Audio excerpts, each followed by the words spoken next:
I should introduce myself. Yes. Okay. We're gonna start the episode. Yes, great. Good. Hello, listeners. Welcome to T-Boy Swag for this thrilling edition of artist interviews. We have a special guest. Would you like to introduce yourself?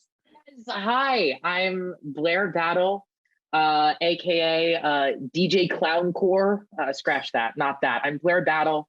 I am a non-binary, trans, feminine, whatever annoying way you want to say, kind of a girl.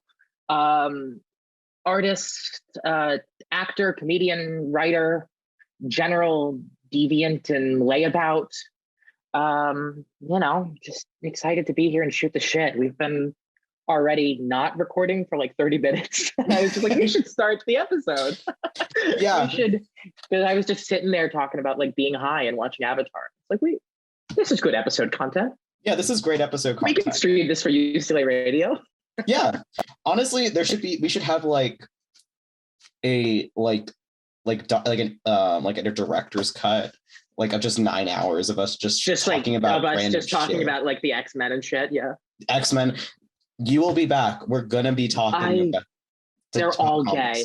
They're all gay. They're all gay. Like, so the reason I love the X-Men is because Chris Claremont is a weird freak where he's like, all the women are bisexual in a way that they'll sleep with me, and all the men are bisexual in a way that they'll sleep with me. I mean, he's honestly a genius. Yeah, he's so real for it.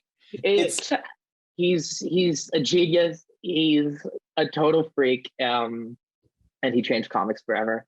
But no, I'm a big Batman nerd. I know we had the whole conversation for a while about how like Batman's great because he's mostly heterosexual and all of his villains are just his repressed homosexuality given form. Yes, they're just different gay men hunting him.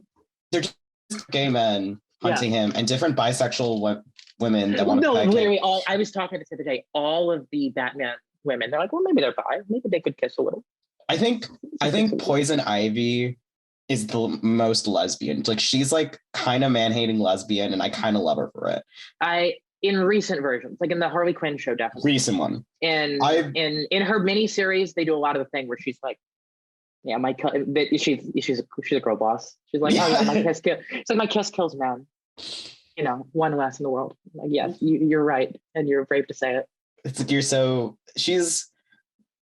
I would do so much for Poison Ivy. like I own the Harley Quinn animated series comic that takes place in between the second and third seasons because my girlfriend and I are such big Harley Quinn fans.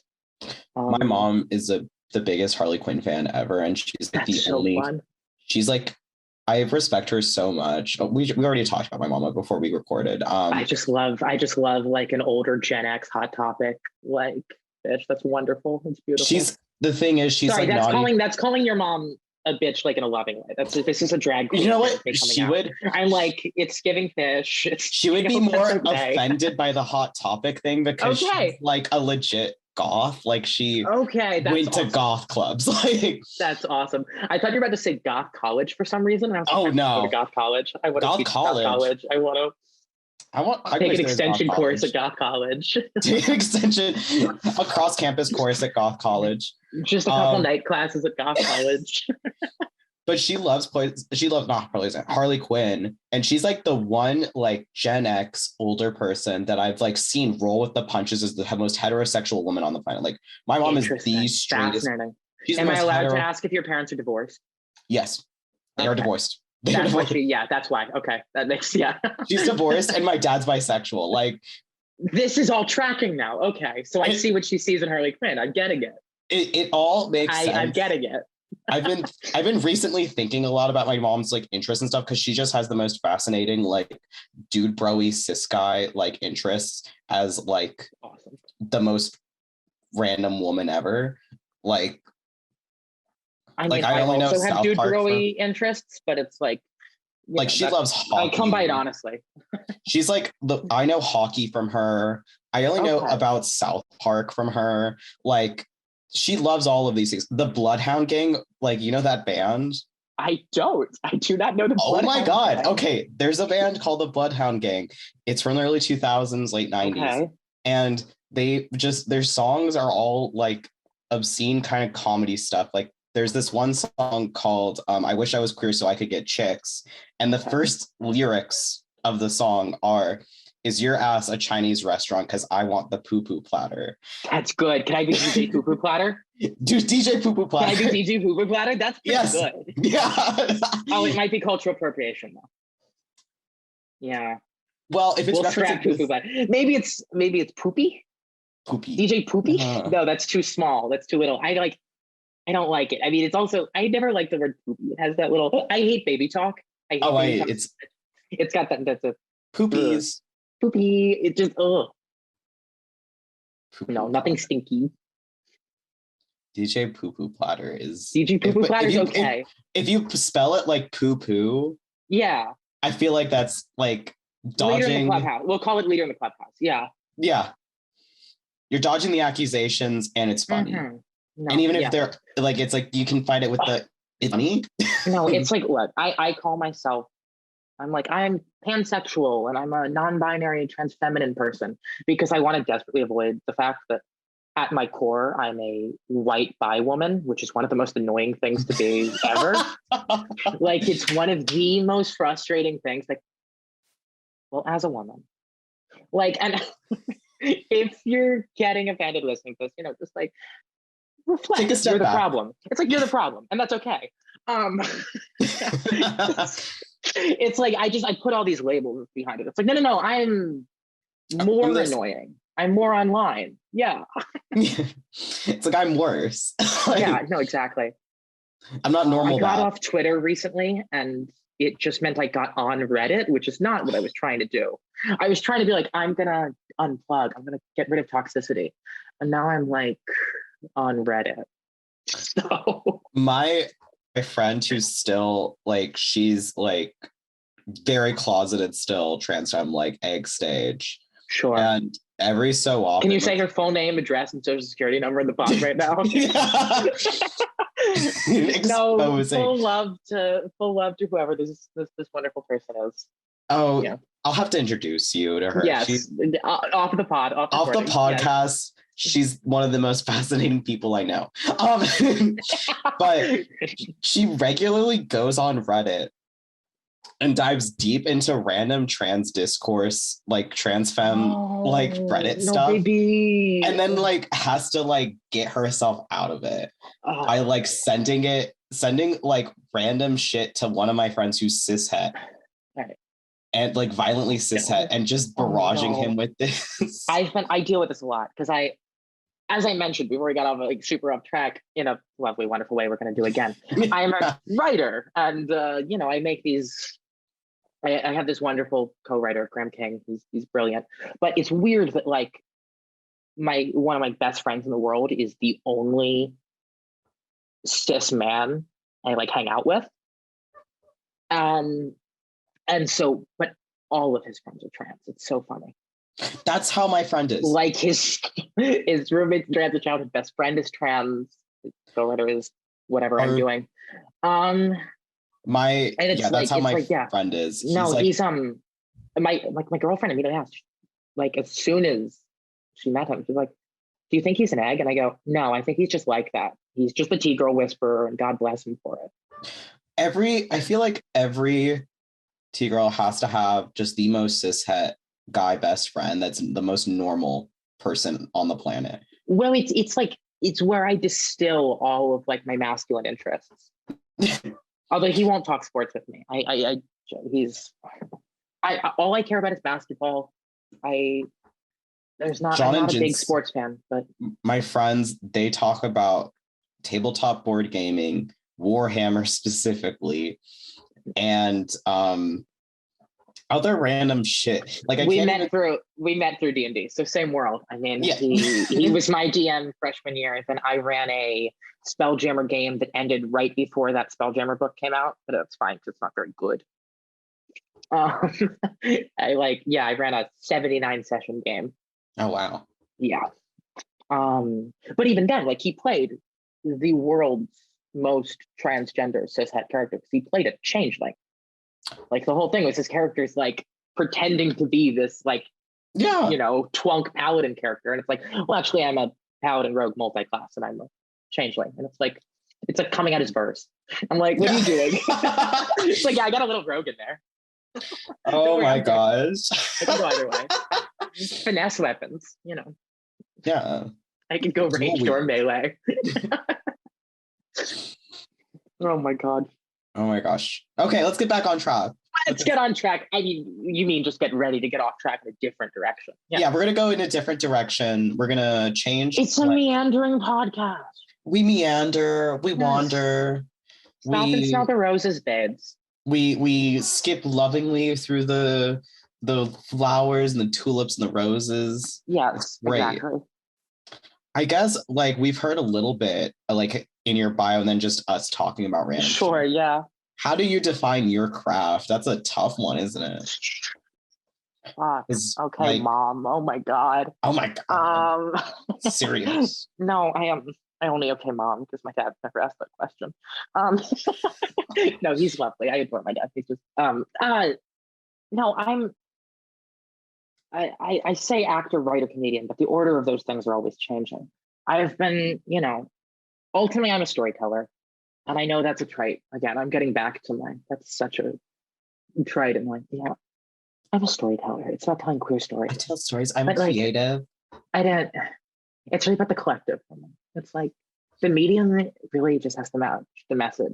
But I say all those things in an annoying voice because I don't want to be judged for the fact that it's all true and there's a reason people say them. I'm a writer. I'm a playwright and a TV writer mostly. I do a little bit of stand-up and I do acting mostly in my own stuff, not for lack of trying, just because nobody else is like, oh yeah, you know what I need? I need a chubby trans woman to play a kind of off-the-wall comic character who's not afraid to be cynical and dark. No one's writing those parts, so I write those parts. And I kind of fell in love with writing parts for myself. And then I realized there were better actors than me out there that I could also write parts for. So I sort of fell into writing accidentally because I'm like, oh, what's even more fun than just writing for me is writing for a world and just getting to hear amazing actors speak it. So yeah, at risk of sounding annoying, it's about building queer universes. It's about building the kind of worlds I could see myself in and people like me. Mm-hmm. Because I know I can't be the only one who goes, I'm not on TV right now. Yeah. I think I haven't watched a show where I'm like, oh, this is literally me. I had to deal with, I was getting headshots done. Also, huge shout out to Michele Givez. He's wonderful. He's amazing. We've worked with as actors. He did great headshots. But we were working and it was really hard because he goes, well, what's the kind of shows you could see yourself in? And I took a second. I was like, and so I had to give, it's this, but that. Well, I'm trying to go for a look like this. Well, I've been writing, because it's the answer is not much. Oh. I was trying to explain, I'm it's tough because my past agents have sent me out for Euphoria type stuff, and I'm a little more L-word. I'm sorry, the thought of sending you an agent you're allowed to laugh, yeah. Being oh yeah, Euphoria. It's for Euphoria type stuff. There's so many Euphoria type stuff. It's just there's some I'm gonna say there's I shouldn't talk ill of it, but I've gone out for some auditions that I didn't book that I've seen the final project and I've been well, of course I didn't book. They were looking for a completely different thing. I kind of wanted to explain the term bayfab to my manager to just save me time. I'm sorry, not a great term. It saves me time. Yeah. I'm no. I had to explain to my manager. I'm they're looking for girl non-binary, not boy non-binary, and I'm girl non-binary, and that I'm kind of a girl, but they want kind of a girl, and they see you as a woman. And I'm you have your transphobia messed up. No, literally. Okay, I'm not gonna lie. It's they want trans mask, no hormones. I can't do that. Yeah, they want trans mask that is more giving L-word butch lesbian from the early 2000s. Yes, exactly. Which, by the way, is always what I'm fucking aiming for. I'm I literally, the reason my gender transition has been so funny is because if I was born a woman, I would have been I'm a tomboy and solve this shit third grade. Or maybe not. I don't know. But it is funny that it's like, I did all this work and all this to come back into like, I'm a tomboy. Big shrug. You're talking to someone who like literally is like trans, masculine, and a lesbian, and I look like this. Like I'll never. Which I have huge respect for. I went around and I was like, make the he she work. The he she slays. I know, it's one of the most powerful ones. I like literally had the like transitioning. I thought I was going to be like a binary gay trans guy, and now I'm a trans masc lesbian. And it's just like, it's funny how it works. No, life comes at you quick. I mean, I also, the order of the pronouns, it's so funny. There's this bit I saw of someone doing Seinfeld present day, and they're talking about the they she, and then yes, the she they she. It's like, you wouldn't have a potatoes and steak dinner, but you'd have a steak and potatoes dinner. The order's important. The order's important. It's like, it's so true. It's like, no, I put the they pronoun first so people know what they're getting into. Yeah, it's like we're gonna. It's like no. Everything we're doing gender-wise is messy, and I say that lovingly. I literally the he she is just because it's like, it's kind of funny. Like, it's goofy. Funny. It's funny. It's not what you're expecting. It's whimsical. It's my gender doesn't fit in the binary. Lord. Yeah, it's goofy. Oh. Gosh, I think DJ Goofy Girl Cock. No, that's bad. That's bad.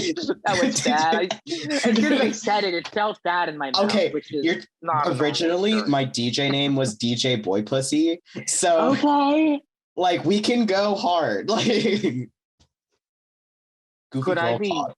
DJ Boy Girl Pussy, or perhaps DJ Girl Bussy? Girl Bussy? Girl Bussy? Yeah. Girl Bussy, yeah. I mean, that's what I'm. Like, you know, people always want to ask what you got going on down there. And they're like, always want to learn about the surgery. I can't tell you that, but I can tell you I have a girl pussy. Girl pussy. I feel like girl pussy is so powerful because you got like girl cock's been normalized. Girl cock's been dangerously normalized. People say that. I've heard people talk about mouthfeel, but I'm like, you don't get the it's transphobic of you to know that. Yeah, like, how do you know that? Like, look, I respect so much of what ContraPoints has done, but giving that term to certain people, I'm like, unacceptable. Yeah. There will be a reckoning. There will be a reckoning. There will be a reckoning.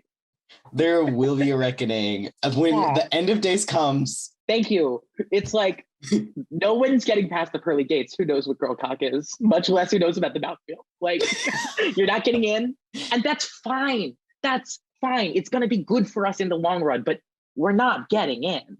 We're not getting in. Like, I went to church. I was raised Catholic. We're not getting in.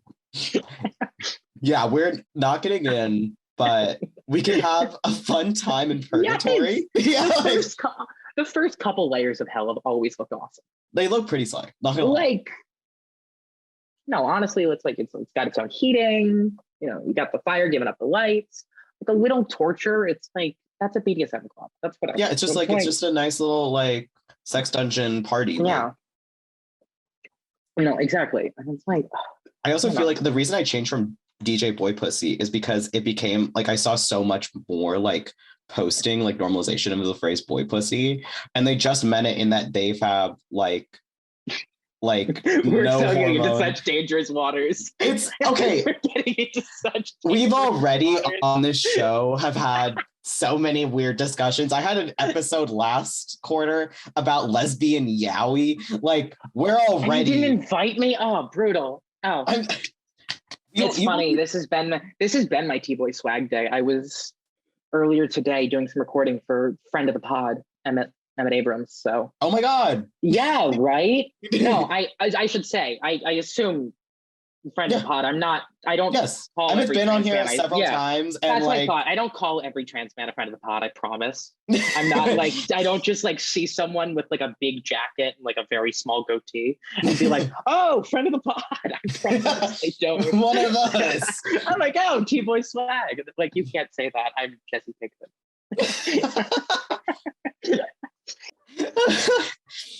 Oh my gosh. Okay, we're steering the ship back on course. We're steering it back on course. I'm gonna make you. This is actually part of my long plot to make you edit this podcast, but the joke's gonna be on me because we're gonna have a 3-hour episode. It's gonna be 3 hours, and I'm just gonna be like, we're gonna release like I'm gonna release a director's cut. Yes. Just at the end of the quarter, and it's just gonna I'm gonna see how long I can book. The bigger, longer, uncut version. Yeah. The bigger, longer. Shut up. Remember when that was a thing? When like movies would, instead of calling it the director's cut, would have like crass versions named like I think that was the South Park one. Yeah, that's the South Park movie. Yeah, that's what bigger, I thought. Longer, and uncut. Like that's what I thought. Yeah. God, it keeps coming back to them.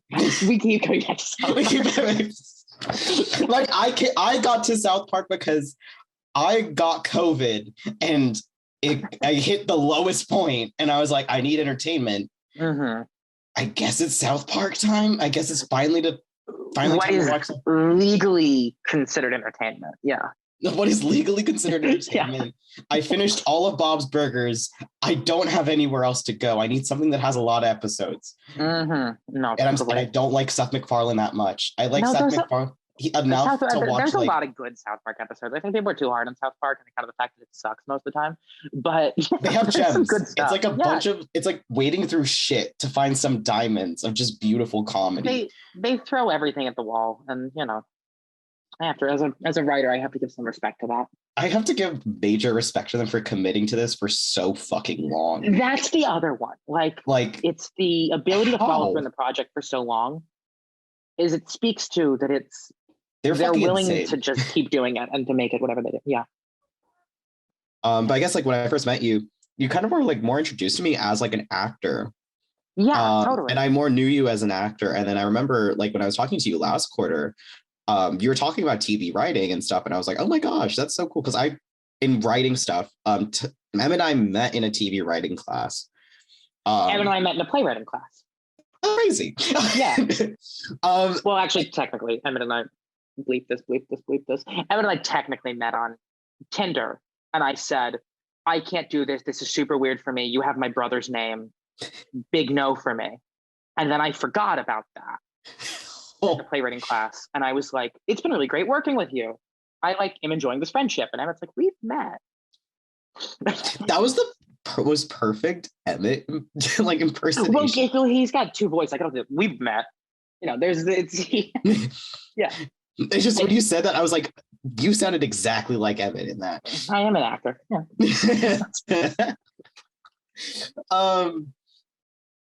Yeah, so it just like I've never really talked to I have been a writer primarily this entire time. Right, yeah, totally. When I got into film stuff in high school, I went to like a magnet school that had a film program. The two things I was good at was cameras and writing.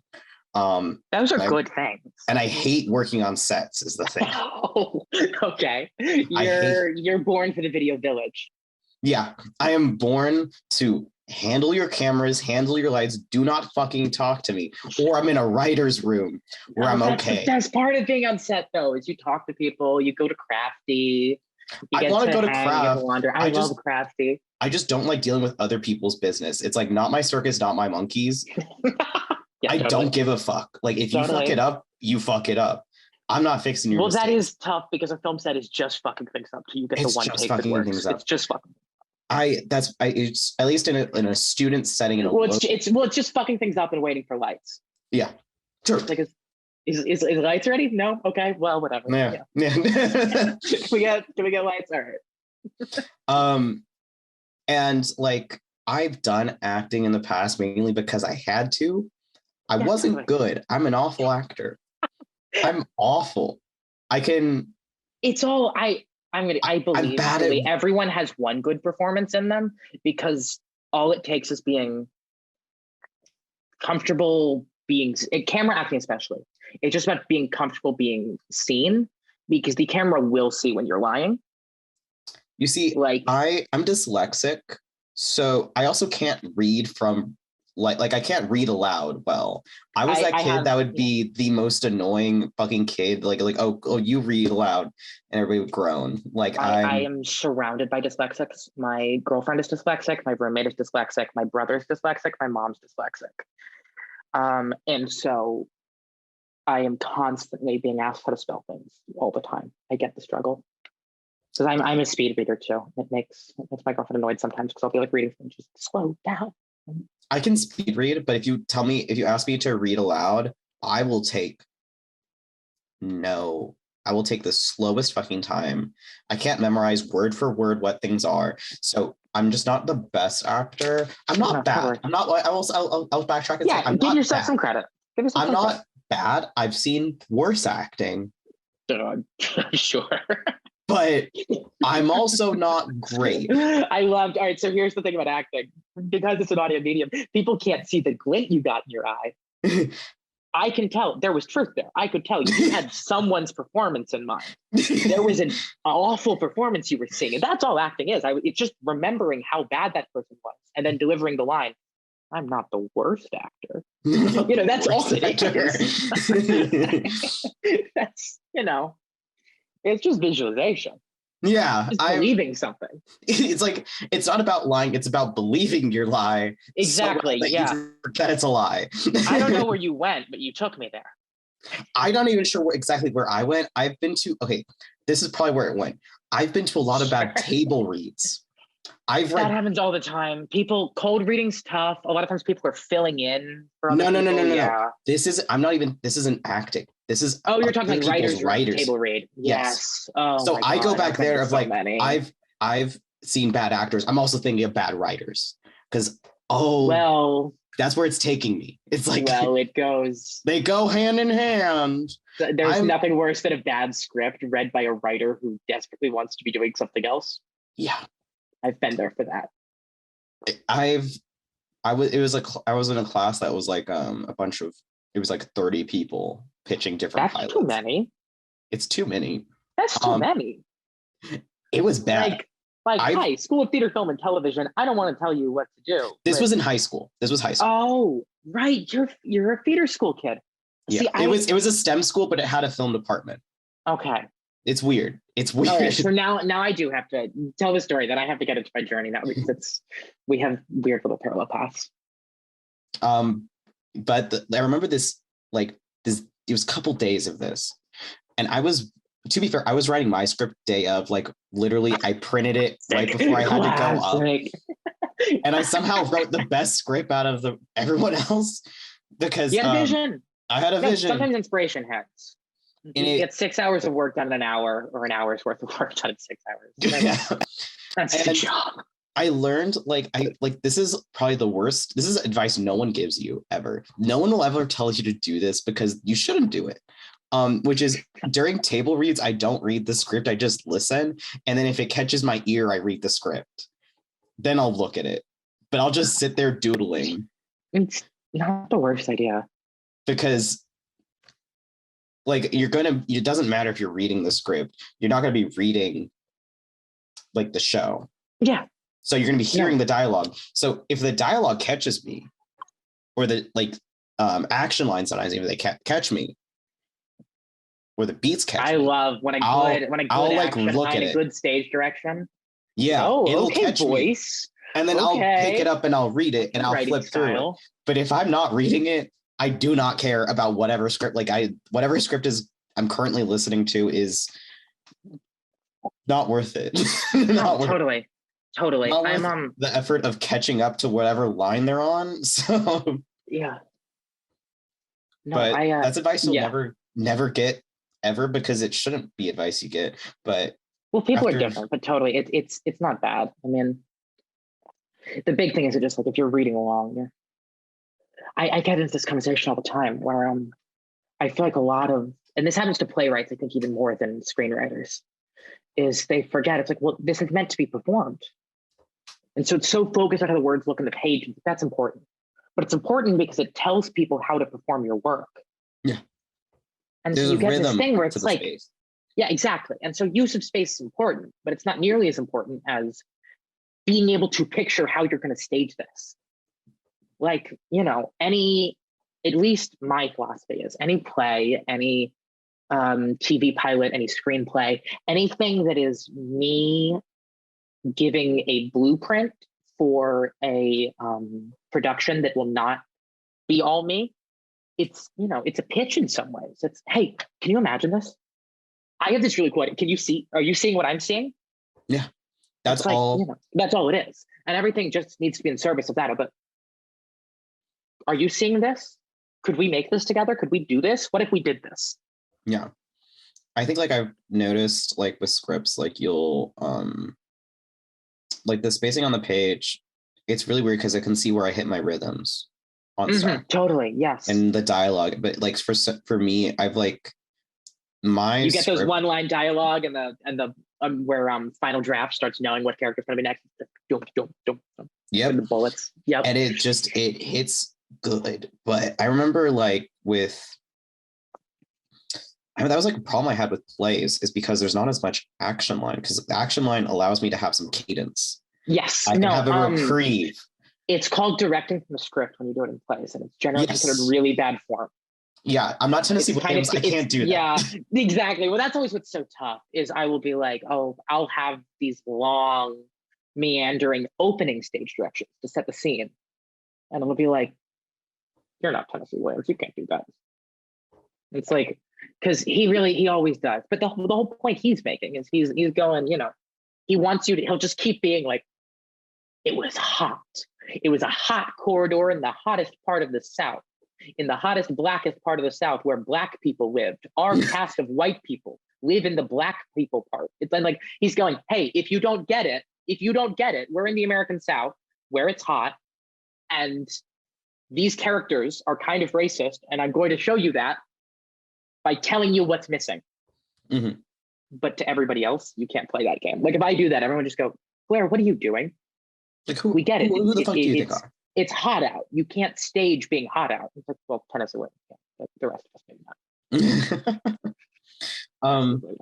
I guess the question I was like meandering towards is, I guess, as an actor, you mentioned like there's a lack of there was a lot of opportunities for you as like an actor, and that got you into writing. I was wondering, I guess, of when it comes to writing, you're writing for yourself, but you're also writing for other people, and what does that end up kind of looking like? Sure, totally. Like, because you're comedy, but then you were telling me like off recording, like people are crying. Yeah. Yes. Okay. So to back up a little bit, I feel like I need to give a little bit of my journey. I have been writing, telling stories, acting, singing songs, whatever could get me in front of an audience, since I was like little, but I never really thought either of them as like a thing I could do. Like I was kind of like fast tracked to pre-law, gifted program to IB program to a weird feeder school for government and global economics and politics. Also, I could go to a public university in a different state and study theater. Whoops. But it's because I like kind of discovered it. I was like, oh, I could do this. And I had very much a niche carved out for myself as an actor, as being kind of a musical theater actor who can't sing, and a kind of, as well as kind of being a Shakespearean, because I love the heightened language and playing a lot of the clownish characters. A lot of big silly guy comes out and sings a kind of a-tempo song or gives a weird little monologue about being drunk. I played Toby Belch. I've gotten to play Falstaff. I've gotten to do some of those. And so then I transitioned, and it's like, well, there's no place for that. It's like, well, that's Hollywood has like one of those, and it's Melissa McCarthy. But nobody wants like trans Melissa McCarthy isn't really selling. And it's also like, I've been given the advice before by people like in comedy saying like, it's like, you either have to like lose 30 pounds or gain 50. I'm like, okay, thanks. Because like, the problem, it's like schlubby white guy who's a comedy writer, actor is much more carved out than those things, but a woman, because society's sexist. Yeah. Plain and simple. And so I started re-examining some of my acting, and I've hit a groove. I play a lot of the britches roles in Shakespeare, the women playing a man, which is delightful, and I'm the executive director of Shakespeare Company at UCLA now. So I'm doing a little bit of the producing side as well. But I've discovered a lot of that in a lot of classics. I've been lucky enough to do some student film stuff, and some even go out for some auditions for like a lot of trans characters. But the problem is, it's like, well, I kind of get stuck in this place. I know a lot of trans people do, where it's like I'm too clocky for the cis roles, but not quite clocky enough for the trans roles. They're like, no, we want like not you. And it's like there's such a variety of trans bodies and trans people, because there's such a variety of bodies and people, period. And so when I'm in this position where, especially when I was more going out for roles that are like written as non-binary, I'm in this place where it's like, well, that's everything that isn't binary male or female. That's a massive spectrum. And I only fit some of it, there's only so far that, it's like, I'm also as an actor always willing to stretch, but it's a matter of where people go. And so all that's to say, I started writing stuff myself. And specifically, I started writing this radio play in quarantine, my sophomore year. And I just would sit and walk through campus. It was very much me working through feelings of my own transness. I had just gotten dumped pretty bad. That was going through my brain too, like really bad. And it was just about kind of love and loss, and about this feeling of like isolation. And that radio play kind of became a movie, which became a play again, that I was lucky enough to produce with the Act 3 Theater Company on campus.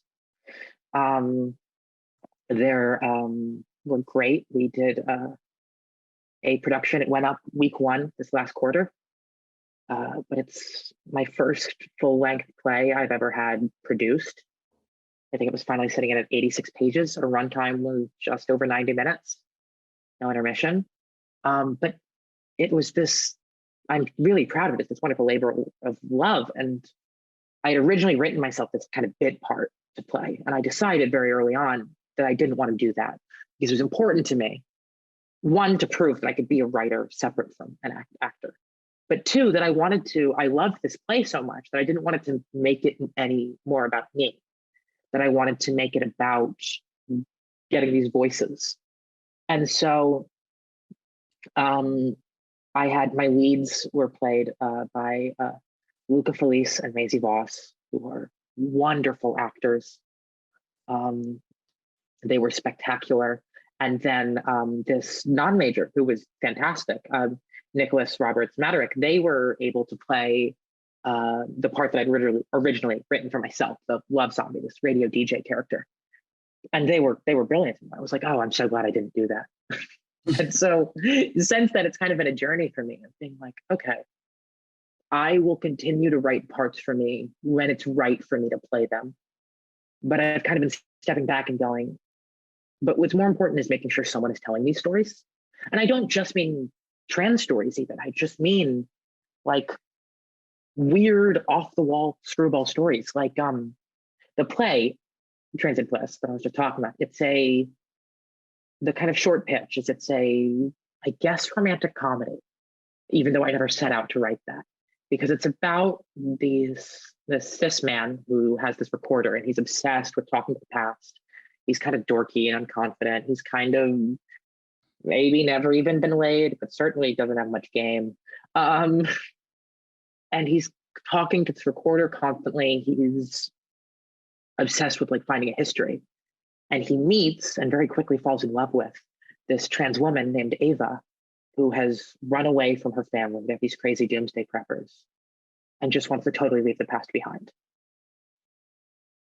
And they very quickly, they fall in love. They take over this abandoned house. And it's very domestic. It's very sweet. And I've been told the most recent episode of The Last of Us, I still need to see it, but so many people who saw my play texted me. They're like, Last of Us episode 3 is your play. Oh my No one's going to do your play anymore. It's The Last of Us episode 3. So I did do it first, just so I did it first. I did it with trans people. So I hope that's I feel something. Oh my gosh, please like, if you have, were there any recordings of the well, I'm so glad you asked. We're in the Graham and I, my co-writer, the brilliant director. I cannot sing Graham's praises enough. He's wonderful. My cisgender heterosexual other half. Like, I always laugh whenever I hate the term partner, because whenever people use the term partner to refer to me and my girlfriend, I'm like, no, my partner is Graham. There couldn't be a less sexy word in the English language. Like, partner is what we do when we sit and put note cards up on a bulletin board. But anyway, him and I are getting together. We're trying to, because as I said, it began as a radio play before it became this whole stage play. We are working on doing a radio play recording of it. This is the first official announcement of that. So yeah. Woo! Yeah. A T-Boy Swag exclusive. T-Boy Swag exclusive. Oh, could it be DJ Radio Gay? DJ Radio Gay. No, that's dumb. Gay Right? No, that's stupider. That sounds Gay Right. Gay Right sounds like a white supremacist. I was like, literally about to say that sounds like Milo Yiannopoulos. That's yeah, that's gay. Those are bad. Yeah, but no, we're doing a radio play, which is going to be wonderful. We've got the whole original cast agreed to sign back on. We have our original sound designer coming back. So we're going to do that. That'll be going up soon on all major podcast platforms. Yes. YouTube, Apple Podcasts, Spotify, Google Podcasts, or Play, or whatever it's called. All your things, wherever your podcaster normally is. And we're also, Graham and I have been in the process of working on our website. So when we have that done, it'll be up there as well. Yes, I will be sure to link that as you. Yes, as it absolutely. Comes and I will. It. When it comes out, I'll have to shoot you a message being like, promote my shit, blast my shit. But no, it's. Will do. Yeah. Yeah. That's a really. I just watched The Last of Us episode 3. Okay, I still haven't seen it, but people keep texting me like, "This is your play." I think it I haven't. Hurts. Okay, it hurts. That's good. Like because I've noticed this because of testosterone. Like, I get why cis men become serial killers a bit of like testosterone. That's not what I thought you were gonna say. Like, because testosterone like makes it so hard to like cry.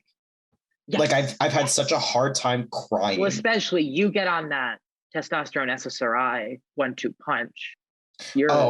I'm not on SSRI. I'm on antipsychotics. It's doors worse. Closed. No crying. Yeah, shops closed. And I was watching. Windows. I had gone from reading this fanfic that broke my heart to watching this episode. Can I ask what it's a fanfic of? No. Well, off the air. Actually, wait. I'll share. It was 30 chapters. 30 fucking chapters, 110 words, and it may or may not have been Kingsman fan fiction. I didn't know there were Kingsman fans. This is so good to hear. It was, yeah. That's awesome. That's so awesome. I don't even think I saved the fic because I was so pissed at the end of it. It was really good and satisfying, but it also made me angry. And then I watched that episode of The Last of Us, and I just wanted to cry so bad. And I was able to cry a little bit, but like, I feel like it was making me painfully want to cry. That's the review I'll give of The Last of Us episode. I cried every night at our show. But I'd cry at like weird lines. Like, I'd cry at jokes because I'm like, I'm never gonna hear this joke again. Like, the thing that they don't tell you about writing until you get to like actually see a finished product, because you don't feel it about a script. But when you get to see a short film you've made and you get to see a play you've made, you get to go, oh, these are my kids. These are my babies. I'm currently working on a game, and I feel like I'm going to have that experience. I don't think I'll be able to play the game because I will just be like hysterical throughout. No, my girlfriend does some game design stuff, and there's something so intimate about that because you're wiring their brains. Every word they're allowed to say, every way they move, every way they tick. Yeah, how the game is supposed to function. There's rules, there's limits. You create them, and it's totally. I've never had a short film produced that I liked. That speaks to quality as an artist, though. The first thing I did when I finished this play was I go, okay, I can take one day of break and then I got to start editing it again so I can send it out. Like, I write stuff. If you're satisfied, you're quitting. Yeah. I used to do like short film stuff, like where I'd write and then direct and produce and make a short film of my writing. And then I realized I hated the set stuff. So now I just write for myself, and it's like, it'll always be in a written form and in material form.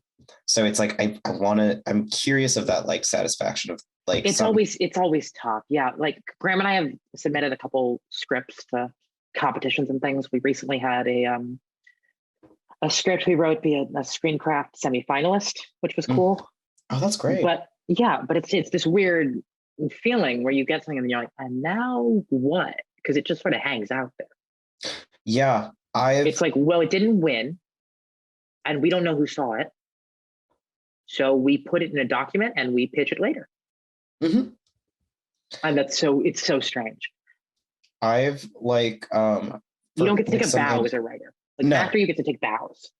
Yeah, you get to take a bow at the front of the stage. You get roses thrown at you. You get a bouquet. Actors love the bow. I mean, speaking as someone who's been on both sides of that, like, it's an indulgent bow, a little curtsy maybe. Like, you don't get a bow.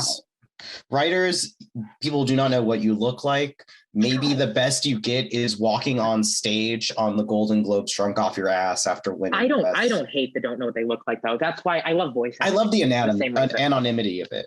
Well, yeah, because I love voice acting also because it's like, well, I'm not limited by other people's perceptions of my body.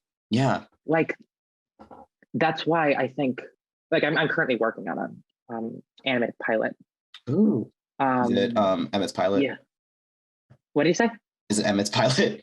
It is not. Well, I'm working on that too. I was saying as a writer, but yes, as an actor, I am. Yes, I've worked on some stuff for him as well. I was voicing the gayest robot for him today. It was great. Well, because I was trying to like send my voice to somewhere. I was like, I'm trying to send it like somewhere gender neutral, but with the sass you've given this character, and it's like, this is just so gay. But that's fine. That's in keeping, I think, with the style. But it's like, it's fun to do voices, like, to do like, it's the reason I love writing and the reason I love voice acting are kind of the same. It's like, well, this could be anything. I'm not, and animation gets to do that even more, which is why it's so much fun. It's like, I'm not even bound by physics animation. Mm-hmm. Like, I can truly do anything. Like, I can break linear time if I need to. Yeah. I think like that's what I also love about writing is I like that anonymity of it. I love I love this in like other aspects. Like I do a lot of event planning, production stuff for my job. And the satisfaction isn't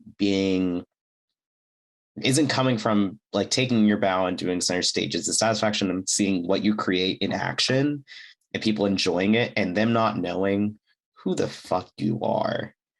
That like they'll be telling you of like, oh, very genuinely they liked whatever thing it was, not realizing that you're the person that put that all into place. But what's weird too with writing is they do know you because you've bled all over it. Mm-hmm. They don't recognize you. They know you in a very personal way. Like after Transient Bliss was done, I had this very weird experience of like talking to people and them having these conversations with me, and I'm like, you've seen my soul. Thank you for coming. You've seen my soul. And by the good acting is like that too. I think that's something about any good performance is that it gives you a part of the soul and it creates this illusion where you go, you will never know how much is the character and how much is me. But it's usually more me than anything else. It's like, here is my soul filtered in a way that makes it possible to digest. Yeah. I think the best satisfaction I've had as a writer is like not really like being like any published or anything is having the satisfaction of people remembering my script Totally. in Yes. like from classes like year afterwards. Nothing is better than someone quoting a line you wrote. Yes. It's like I remember I met up with someone, it was like 2 quarters after I had a class with them that was like playwriting. And they just walked past me on like the hill and they were like, oh my God, you were in my theater class. You wrote such an amazing script. Can you please send it to me? I loved it. That feeling. Oh, and they were like quoting stuff that I didn't even remember in the script because I really didn't like that play. Like, but you did is you touched them. Clearly, there was something in that hit something. It plucked a string in them, and they go, "Well, that's me also." Yeah, and so they were connected to you, and you were just like, "Fuck, I got to get this assignment in. This TA is like riding my ass. I got to just like turn it in." It's literally, I was hitting my pen while writing it. It was the first time I wrote high and it didn't turn out well. Oh God. I can't write high. I found out I can't do it either. I don't think anyone can. A couple people can. Seth Rogen has made a career.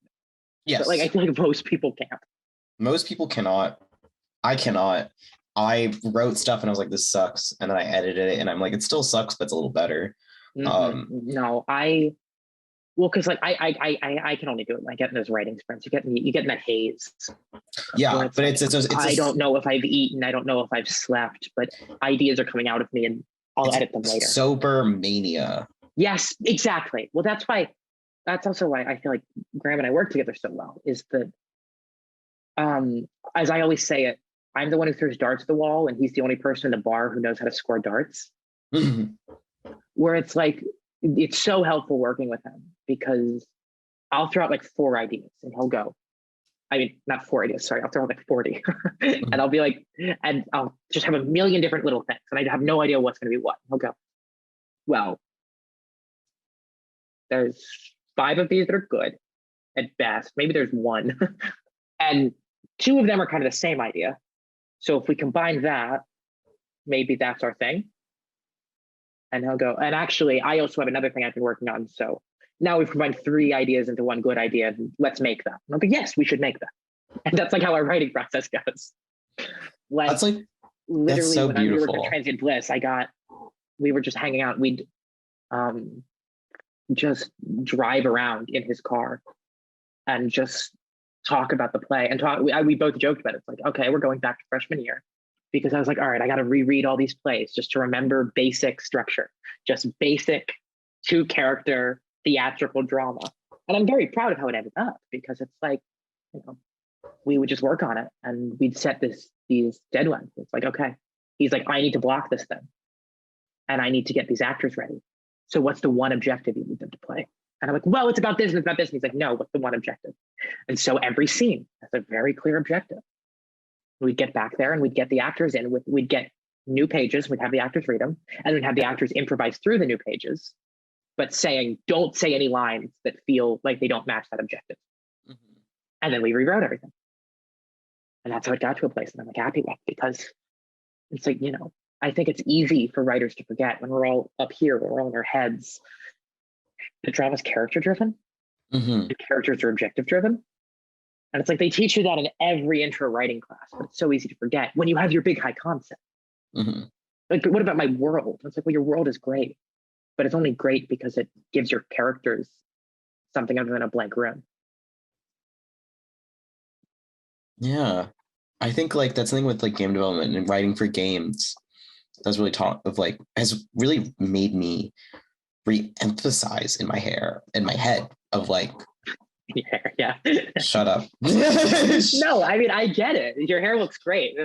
People in audio medium are missing out. This is a very fluffy haired evening of T-Boy swag. Yeah, we're both all delightfully coiffed. No, exactly. Confirmed. I think like when I like kind of came to college and writing, because like before we had some like lessons in like screenwriting and stuff, but like a lot of it was just self-driven. And I remember like the most satisfying feeling was like after that terrible table read session I had, we picked a few ideas. Mine was not picked because mine wasn't finished, to be honest. I didn't finish the script. Oh, God. And we basically created little like production groups, and each person had a role, and you're able to pick people for your roles, like pick your teams basically. And apparently there was some sort of fight about me as the writer because their first pick writer was me, which I'm not gonna lie, gave me so much of an ego for about a week, and then I got assigned to that group, and I was like, oh, actually, I hate this script. That's karmic, yeah. It's like, I tried best potato peeler in the army. Best potato peeler in the army, and it's still failed. I was able to make that script good. So I've polished some turds before. I mean, I polished those turds. If we're gonna have a career in this industry, we'll be as turd polishers. That's just how it goes. Yeah, but I think that's like kind of the beauty of like a writer's room. I love writer's rooms because I love just like taking like different ideas of like different people where they're all just good writers, and they have like, and they'll just throw an idea and they're like, I don't know what to do with it. And then you're like, oh wait, I have an idea to connect this to something. And you're all just bouncing off of each other, and it's like solving each other's issues. And it's like, there's something sort of like weird collaborative beauty. Like I used to hate working with people because I fucking hate people. But I've realized when it comes to writing, as long like with working with a writer or writers that I respect, like the quality of their work, I will work with them no matter what. Well, there's nothing better than someone comes up with an idea that you've never thought of, and all of a sudden there's 20 cards on the note on the bulletin board. It's a beautiful feeling. Like you just go, I never would have thought of that. Because I haven't lived that life. Yeah. It's like, I love to act, and I will be an actor forever. A lot of the things I was talking about of being character driven in my writing come from acting, but there is no feeling for me that matches that feeling of just being in the writer's room and feeling that electric connection of all these minds going, okay, and what about this? What about that? What about this? Just, it's beautiful. It's amazing. Yeah. I just realized I completely didn't answer what I was going to say. I was going to say, game development has goals. Game dev. You have goals because your character has goals that are quests typically that they have to complete. And they really re-emphasized like having something both having the tangible and intangible. Like the tangible is there to support the intangible high concept. And it took me going to a completely different medium of writing for it to kind of like click more. No, I mean, interdisciplinary art is always so helpful because it teaches you things. Stand-up taught me how to act. Acting taught me how to write. Writing makes my jokes funny in stand-up. I mean, it all gives into each other. Yeah. I guess you mentioned how your lead actor that like was going to play your role. Not a lead. No, not a lead. I knew I was not going to be the leads. Okay. Because I wrote this play originally for my friend Maisie Voss. She's a brilliant trans actress. And I knew I had started writing it before she like came out. I was like, I'm writing this play for her. I think it's amazing. And so, yeah. And then as soon as I found Luca, and I have, wanted to work together for forever. So as soon as I got him to sign on for the script, I'm like, okay, I have a play. But Nick, the person who was playing the part that I originally wrote for myself. Yeah, I was wondering, I guess, of like in writing, like a lot of, especially when it comes to like a lot of current discussions of identity writing, of being like a trans writer or being a blank writer, right? Yes. It's all of it kind of everybody talks about writing like, oh, I'm writing my story. And sometimes it's like from life stuff, or it'll be like from a from life story. Where does your writing kind of fall? Because for at least me, every character I write has a bit of myself, kind of how you described acting. They have to. Yeah. I use the term my kids a lot. And that makes it weird when I'm writing romance because I can't think about it too much. I'm like, well, maybe they're adopted. What are you doing, starring character? Bad, but no. it gets to the thing I was saying with Nick. They're great. And the reason they were great to work with is because they thought of things I wouldn't think of. Mm-hmm. And I knew, I was like, okay, if I'm not playing this character, it'll be nice to have another non-binary person in there. Because the character is kind of more mask, but is still very much this sort of voice of God. And I liked the voice of God being a queer voice. And so on that note, I feel like in general, when I'm writing, I can only know my experiences and the experiences that have been told to me.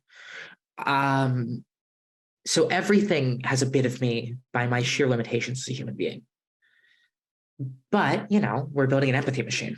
And so because of that, I think that a lot of my characters I try to find the elements of myself the same way as I would as an actor, and it kind of happens subconsciously.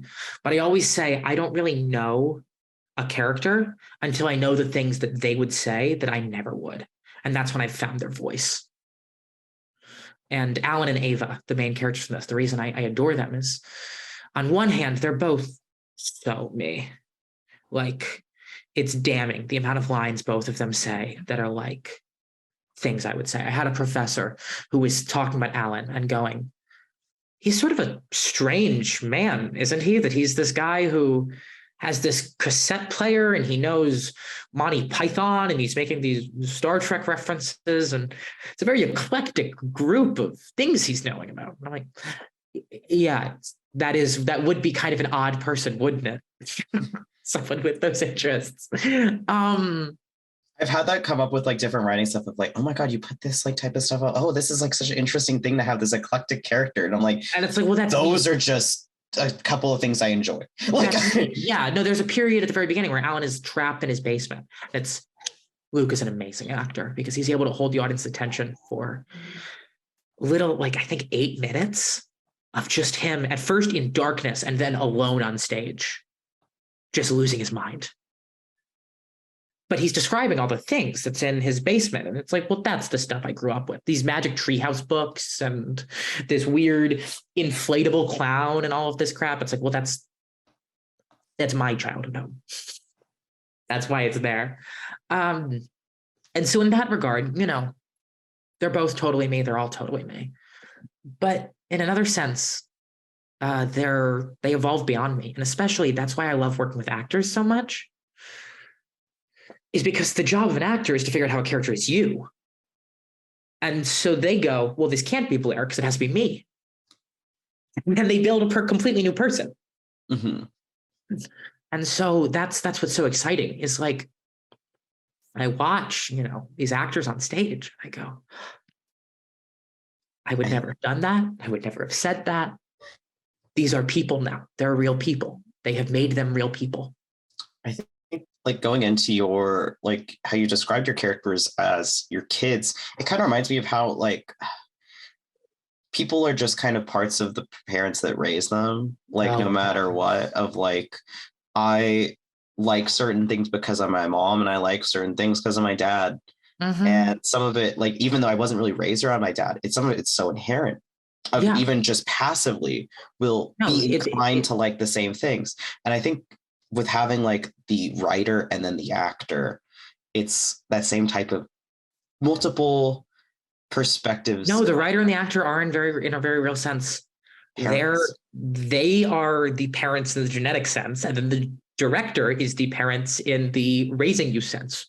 Mm-hmm. It's like the nature is your writer and your actor, and the nurture is your director. Who goes, okay, now I have to raise you. Now I have to make you a person. Because, by the way, the other person I haven't mentioned in all of this is Graham, who did the amazing work of making a asexual trans woman and a cisgender heterosexual man believably have a romance where you believe that they fall in love so madly over such a short period of time.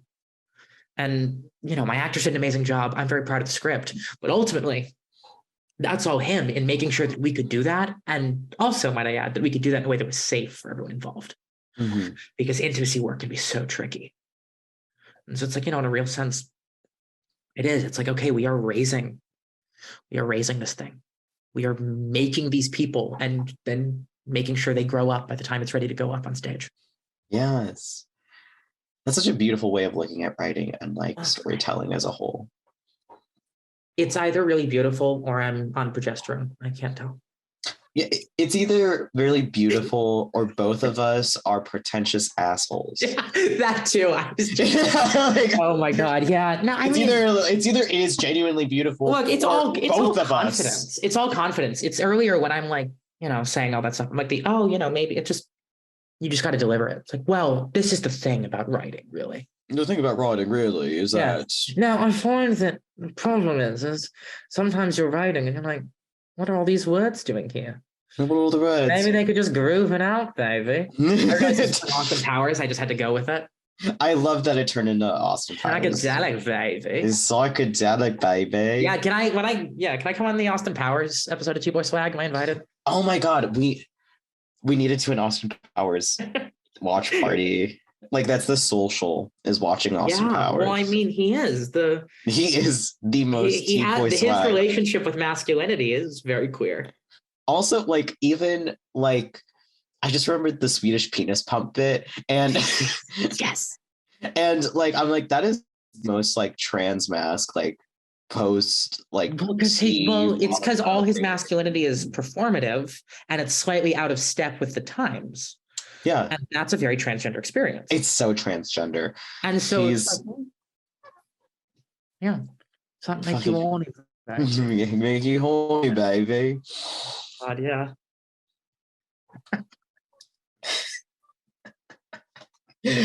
Oh my gosh! All right, I think we're coming up on an hour. Okay, good. Glad I got that Austin Powers joke in there right. We got the Austin Powers joke right at the end. I'm gonna try and keep this as unedited as possible because I think it's funny that way. Yeah. Yeah, we have fun. If you made it to the end by now, folks, thank you. Hugs and kisses. I'll put my personal address out here. Bleep that. Just send me letters. Send me letters. Send me gifts. Yes. No, it's like if you made it all the way through, you already know me. Yeah, you know us.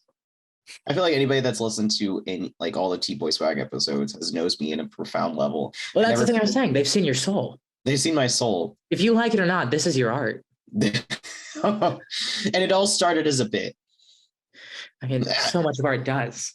So much of art is just some bit that ran. My gender started as a bit. Haha, wouldn't it be funny if I was like a girl and everyone thought I was pretty and nobody laughed? That was literally me with my gender. I literally was like, wouldn't it be crazy if I grew up and I was a guy? And we're both still doing it. We're still doing it. Still doing it. That's called committing to the bit. Committing to the bit. Committing to the bit. Do you have any last words? Both for life and... I was just about to make that joke. My God. What DJ name did I go with again? You've gone like... Potter's the only one I can remember. There's Poo Poo Platter. There was DJ Girl Bussy. Girl Bussy was good, wasn't it? There was a Girl Cock one, Goofy Girl Cock. Goofy, yeah, that one's weak. That one's not. That's not great. Look, it's about iteration, folks. You gotta work through it. It's about iteration. It's about the cadence. Yes, thank you. No, the meter of it all. Please, when I make the radio play of Transient Bliss, please come listen to it. Also, I didn't get a huge chance to talk about it, but I will be both writing and acting in a play this spring. It's called The Menagerie. It's about a bunch of people trapped in a human zoo, and they put on a weird play within a play to try and escape. It's a super weird comedy. It features more of my musings on gender in a very 1950s retrofuturism way. It's gonna be a really good time. You'll have to be back to talk about it. Exactly. I was saving it because I'm sure I'll be back when I have dates. But yeah, it's been a blast. Keep calm and trans your gender. Add a new pronoun. Do it right now. If you've been thinking about the Z-them, if you've been thinking about the it's, this is your sign. This is your sign from God to do something silly with your gender. Yes. Transsexualize yourself. Hey, transsexualize yourself. Yes. Get that tattoo. Get a piercing that hurts real bad. Get a piercing that gets in. Might as well have fun with it. Take your meds. Take your meds. Drink some water. Yeah, this has been T-Boy Swag. Take your meds. Take your meds. Drink some water. Get some tattoos. It's getting so twee. I love it. All right. Bye-bye, y'all. We'll be back next week with another cool person. Keep it groovy. Yeah, peace, love, dove. Peace and love. Peace and Alex, baby. Bye-bye. Bye. Oh, geez. That was a blast.